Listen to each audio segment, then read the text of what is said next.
好啊，呢個係一個探索香港嘅故事，第一站荃灣西。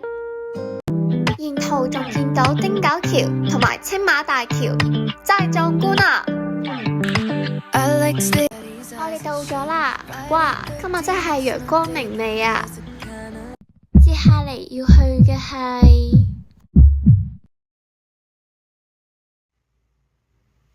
好耐以前我係透過互聯網睇到汀九村嘅美照，等唔及啦，好想快啲開始旅程啊！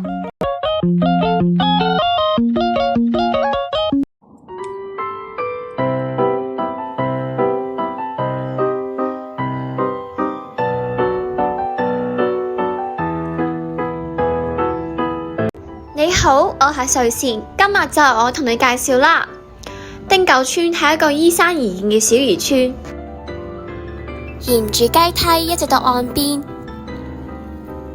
古樸嘅小屋同埋清新自然嘅氣息，讓我彷彿置身於宮崎駿嘅動漫世界中啊！我嚟呢度第一感覺就係寧靜，呢度人煙稀少，原居民大多搬走。只留下鳥鳴同埋海浪起起落落嘅聲音，俾人嘅感覺真係非常冷清啊！抬頭一看，便係汀九橋，湛藍嘅天空與萬里白雲參透住呢座橋。喺佢嘅身後就係青馬大橋，佢哋緊緊相連，交錯臨架於大海之上。氣勢雄偉係凝固嘅藝術，避開咗商務感嘅同時，仲有煙火氣，不只係透過係海洋嘅生命自由，生生不息。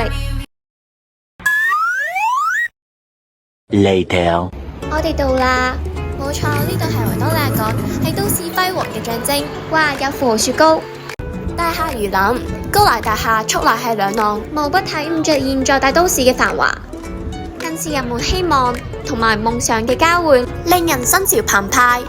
今日運氣真係好好，可以睇到海盜船啊！喺呢度，我總是能感受到一個城市嘅活力同埋魅力。每當夜幕降臨，每個房口都彷彿喺度閃爍，讓我每次嚟都深深向往。隨住一棟棟摩天大樓同埋閃爍嘅霓虹燈拔地而起，彷彿見證咗歷史嘅變遷。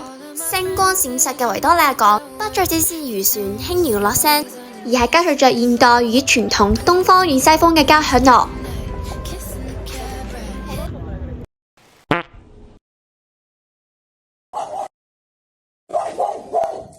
呢啲小狗都幾可愛，就係嚇人啊